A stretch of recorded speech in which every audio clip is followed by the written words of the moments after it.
আজকে আসলে আমাদের ক্লাসের বিষয়বস্তু হচ্ছে ক্লিপ পথ একটা প্রপার্টিস এর নাম এবং তার দারুণ কিছু ইউজ আছে আর সেই সাথে আমরা কিছু শিখাবো সেটা হচ্ছে কি ফ্রেমস অর্থাৎ অ্যানিমেশন কিভাবে করা অর্থাৎ নাড়া যে কোনো কিছু নাড়ানো চাড়ানোটা সেটা আমরা আজকে ক্লাসে দেখব। এটার জন্য আমরা বরাবরের মতো দুইটা ফাইল খুলে নিয়েছি, স্টাইল এবং আমরা নোটপ্যাড, এটার ভিতরে নাই, এটা আমরা নোটপ্যাডে ওপেন করি। তো নোটপ্যাডে ওপেন করলাম, দেখো এখন এখানে একটু বড় করে দিতেছি HTML:5, ঠিক আছে। এবং কেউ নিজেরা করতে যায় না, এরা খুবই পচা লোক, তাহলে কারণ কোনো লাভ নাই বাসায় এবং এখানে অনেক সময় দেওয়া হবে। তা আমরা দিলাম হচ্ছে কি ফ্রেম এন্ড ক্লিপ পথ। তো এইটা হলো আমাদের টপিকস এবং আমরা সিএসএস এর লিঙ্কটা নিয়ে নেই, লিঙ্কটা সিএসএস। তো সিএসএস এর লিঙ্কটা নিয়ে নিলাম। এখন কি আমরা মূলত অ্যানিমেশন করা, আমরা চাচ্ছি যে একটা ইমেজকে আমরা ঘুরাবো, সেটা যে কোনো হইতে পারে। যেমন আমি তোমাদেরকে একটু যদি দেখাই, যদি এরকম আমরা বানাবো না, কিন্তু আমি ধারণা দিচ্ছি যে ধরো আমাদের এফসিটিআই সফটওয়্যার যেই ওয়েবসাইটটা আছে এটার মধ্যে গেলে কিছু ইফেক্ট দেখতে পাবা, এগুলো অনেক কাজেই লাগে। দেখো এটার মধ্যে গেলে আচ্ছা, ডোমেনে বানানে ভুল হয়েছে, FCTI software.com, এবার ঠিক আছে। তো এখানে একটু খেয়াল করবা যে এই যে পিছনে একটা বক্স কি ঘুরতেছে, তোমরা দেখতে পাচ্ছ খুব স্লো মোশনে ঘুরতেছে। এবং আমরা যদি প্রাইজিং এ যাই সেখানে গেলে দেখবা যে একটা এই যে এখানে একটা পিকচার ঘুরতেছে, পিএনজি একটা পিকচার, এই যে ফোটা ফোটা এগুলো কিন্তু এক একটা পিকচার, ঠিক আছে, এগুলো ঘুরতেছে। তা আমরা মূলত যে কোনো একটা পিকচার ঘুরানোটা দেখবো, তাহলে সবগুলোই তোমরা পারবা, ঠিক আছে। এবং সেটা কি ফ্রেমের মাধ্যমে, এটা জাস্ট কনসেপ্ট দিতেছে, এরপর প্র্যাকটিক্যালি কাজ যখন করব তখন তোমরা আরো ইজিতে বুঝবে। এগুলো হচ্ছে সব বিষয় সম্পর্কে ধারণা দেওয়া। তো নরমালি আমরা একটা বক্স নিলাম এবং এই বক্সটার ভিতরে আমি একটা আইএমজি ট্যাগ নিলাম, আইএমজি। তো আইএমজি তে আমরা একটা ইমেজ অবশ্যই আনতে হবে। তো আমরা এই জায়গার থেকে এই ইমেজটাই নিয়ে নিতে পারি না, এখানে এটা ইনস্পেক্ট করা আছে। তো তো আমরা যেটা করব তোমার হচ্ছে এখানে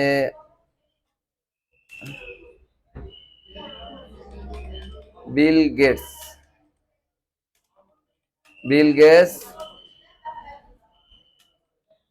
পিএনজি। তো বিল গেটস এর একটা ছবি আমরা ঘুরাবো। তো এখানে যাওয়ার পরে আমরা এটা সেভ করে নিচ্ছি, তোমাদের যে কাঙ্ক্ষিত যে ফোল্ডারটা, এবং আজকে ফোল্ডার এলে ক্লিপ পাথ, এই জায়গায় আমরা ইমেজটা এবং ইমেজের নাম দিলাম হচ্ছে বিল ডট, না বিল দিলেই হবে, বিল দিয়া পিএনজি। আচ্ছা, তো এটা নিয়ে নিলাম। নেওয়ার পরে এই যে বিল নাম দিয়ে আমরা খুলেছি। এখন একটা খেয়াল করো যে আমি নোটপ্যাডে যাইয়া এখানে দিয়ে দিব হচ্ছে বিল ডট পিএনজি, রাইট। এখন ইমেজটাকে আমরা একটা সাইজ দিয়ে নেই, ডট বক্স। কথা শব্দ পাচ্ছি, কথা তো কোনো বলার দরকার নাই আমি তো মনে করি। ইমেজ এখানে হাইট ওয়েট ধরো 200 দিলাম, তারপরে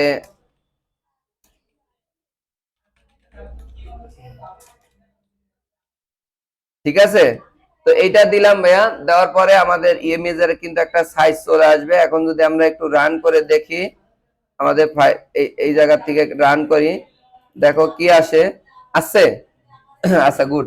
এটাকে আমরা চাচ্ছি ওই যে ক্লিপ পথের মাধ্যমে খুব সহজে গোল করে ফেলার জন্য, রাউন্ড করার জন্য। তাহলে আমরা দিব ক্লিপ, এই যে ক্লিপ পথ সিএসএস, এই কথা লিখলে একটা সাইড আসবে যার নাম হচ্ছে বিনেট ফ্লি। এই ওয়েবসাইটের এই লিংকে ক্লিক করবা। এটা তোমাদের এই কাজ শেখার জন্য বা এগুলোর জন্য বানাই রাখছে এই প্রতিষ্ঠান। তো এই যে সার্কেল, এই সার্কেলে যাবা, যাওয়ার পর এই যে নিচে যে কোডটা আছে এটা পুরোটা কপি করে মার্ক করে কপি করে তুমি নিয়া এই যে তোমার সিএসএস এর মধ্যে ইমেজ রে যেই জায়গায় সিলেক্ট করা আছে এটার মধ্যে নিয়ে পেস্ট করে দিবা নিচে আইসা। আর কিছু করতে হবে না। তুমি দেখবা যে এটা কিন্তু সুন্দর করে দেখবা যে গোল হয়ে গেছে। কই এই যে এটা এখানে যদি রিলোড দাও হইছে। যদি এখন এটা চারিদিকটা দেখো এটা সাদা তো এই জন্য বোঝা যাচ্ছে না, এই জন্য একটা বর্ডার দিয়ে দিব আমি। বর্ডার দিলে তোমরা সহজেই এটাকে ভিজিবল করতে পারবা। Border on pixel solid red, ধরো রেডই দিলাম। এখন খেয়াল করো এটা আছে ওই জায়গায় দেখা যাচ্ছে, একটু মোটা দিলে হয়তো বা ইয়া করবে। এক কাজ করি আমরা,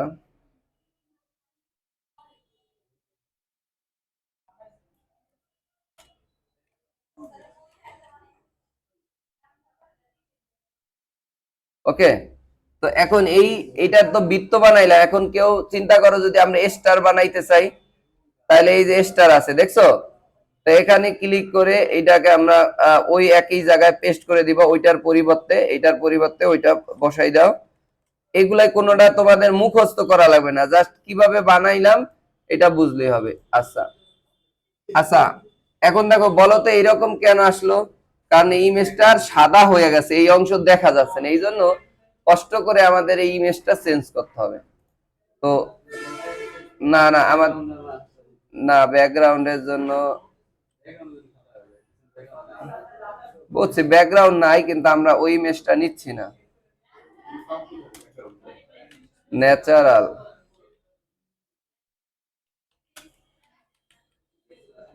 পিকচার এই যে ভাইয়া এইটাকে একটু কষ্ট করে তোমরা ওই আগের জায়গায় সেভ করে নাও। এটার নাম দিলাম হচ্ছে নেচার। নেচার ডট দেওয়া লাগবে না, এখানে এক্সটেনশন দেওয়াই আছে। এখন ইমেজের লোক নামটা কি, ইমেজের নামটা আমরা একটু চেঞ্জ করি, ঠিক আছে?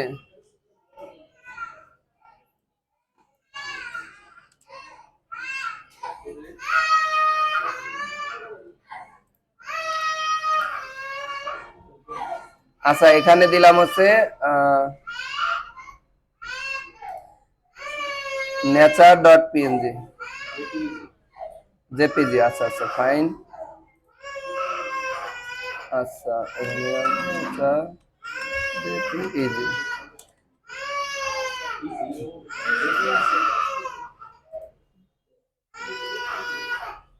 আচ্ছা এখানে ইমেজটা আসে নাই না? ও আচ্ছা জেপিজি এক্সটেনশন না, নো প্রবলেম।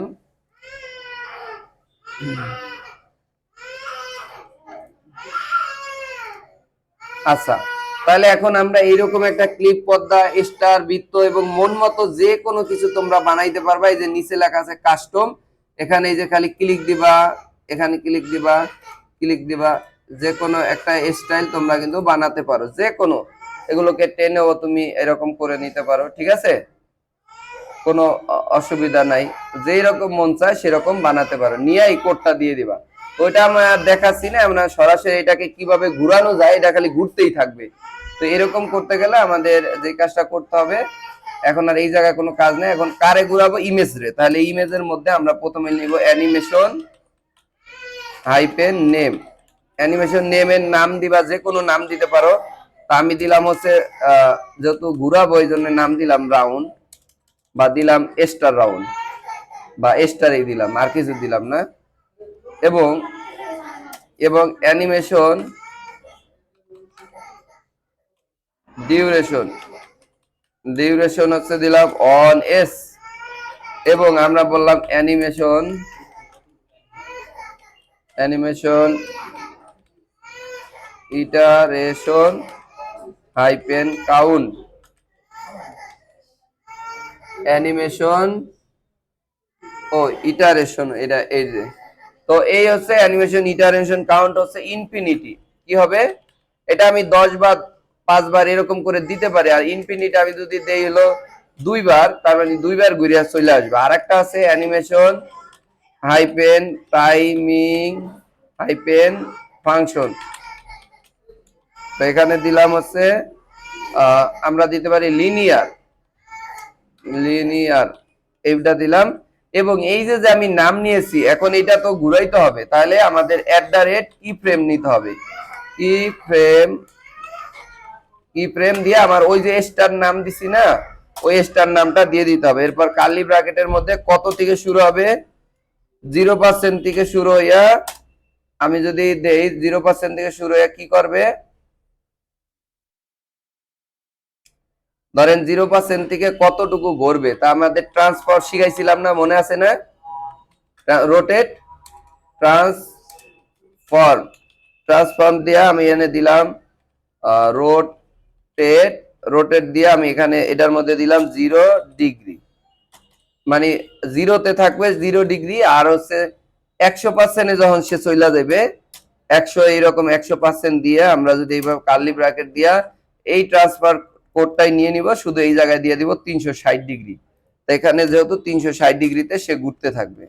তো এখন যদি আমি এটাকে একটু রিলোড দেই, তোমরা দেখতে পাবা যে এটার কিছু পরিবর্তন পাবা। এই যে ঘুরতেছে, 2 বার ঘুরিয়া থাইমা যাবে, দেখছো? তা আমি একটু পাশাপাশি যদি রাখি, কোডটা দেখাইয়া দেখাইয়া কাজটা করি, তাতে সুবিধা হবে। এটা এখানে রাখলাম, তোমরা দেখো খেয়াল করে। আচ্ছা, এখানে একটা জিনিস খেয়াল করো তো, এখানে রিলোড দিলে কয়বার ঘুরতেছে, 1 2 2 বার, এবং সেটা কয় সেকেন্ড, 1 সেকেন্ড পর্যন্ত। কিন্তু আমরা যদি এই জায়গায় 10 বার দিই, তাহলে 10 বার ঘুরবে। যদিও এটা স্টার, তো কয়বার ঘুরছে বোঝাটা মুশকিল নাকি? তো এই জন্য আমরা একবার দিয়ে দেখি, একবার। তো আমরা যদি এই যে দেই, এটা একবার ঘুরতেছে। কিন্তু আমি যদি ইনফিনিটি দেই, ইনফিনিটি মানে হলো অসীম, তো এইটা হলো মানে এইভাবে ঘুরতেই থাকবে, এখন আর কোনো থামাথামি নেই। তাহলে একটা এটা কিন্তু তোমার কন্টিনিউ সারা জীবনেই ঘুরতে থাকবে, বুঝতে পারছো? এবং তোমরা যদি মনে করো এটাকে আবার এই লিনিয়ারটা বাদ দিয়ে দাও, এখানে ইজ ইন আউট দাও, তাহলে প্রথমে একটু ইজি হবে, তারপরে ইজ ইন হাইপেন আউট। এইভাবে যদি সেভ দিয়া তুমি রিলোড দাও, দেখবে এবার একটু অন্যরকম আচরণ করবে, ঠিক না?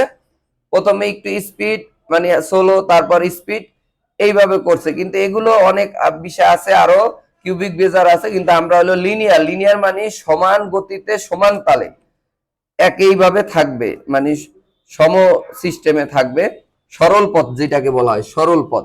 এই সরল পথে সে কোনো বাধা নাই, একভাবেই ঘুরতে থাকবে। তো আজকের ক্লাস মূলত এতটুকুই, ক্লিপিং পথ, এবং এটা একটা মজার, এবং এই ধরনের ইফেক্ট ব্যবহার করতে এই কাজগুলো জানা থাকতেই হবে। এখন আমি একটু দেখাই যে কি ফ্রেম কিভাবে নিলাম। যেটাকে আপনি ঘুরাইবেন সেটার মধ্যে লিখতে হবে কি এই কোডগুলো, ঠিক আছে?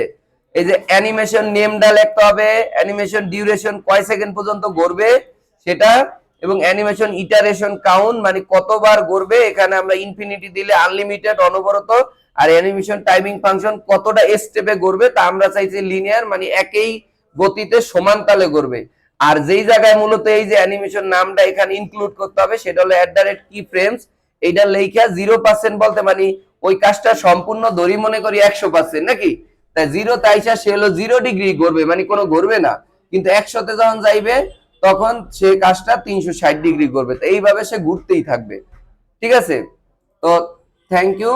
তো সবাই এই কাজটা করবেন, এটা কিন্তু অনেক গুরুত্বপূর্ণ। এটা যদিও সহজ মনে হইবে সবার কাছে, আসলেই সহজ, বাট এটা কিন্তু অনেক বেশি ব্যবহার হবে বিভিন্ন ইফেক্টিভেল কাজের ক্ষেত্রে। আর হলো আগের ক্লাসে যেটা দেখাইছি আফটার এবং বিফোর, এটার সম্পর্কে আরো বিস্তারিত ক্লাস পরবর্তীতে আমরা নিব, সেটা প্রজেক্টের মধ্যে, ঠিক আছে? কিন্তু আপাতত আফটার বিফোর সম্পর্কে একটা ধারণা দিছি আগের ক্লাসে, আর আজকে কি ফ্রেম। নেক্সট ক্লাসে আবার নতুন আরেকটা টপিক নিয়ে এইভাবে আগে সিএসএস শেষ করব, দেন হচ্ছে ওয়েবসাইটে সবকিছু আমরা ধারাবাহিকভাবে শেষ করব। Thank you so much. এখন সবাই এই জায়গায় বসে করেন, আমাদের হাতে অনেক সময় আছে।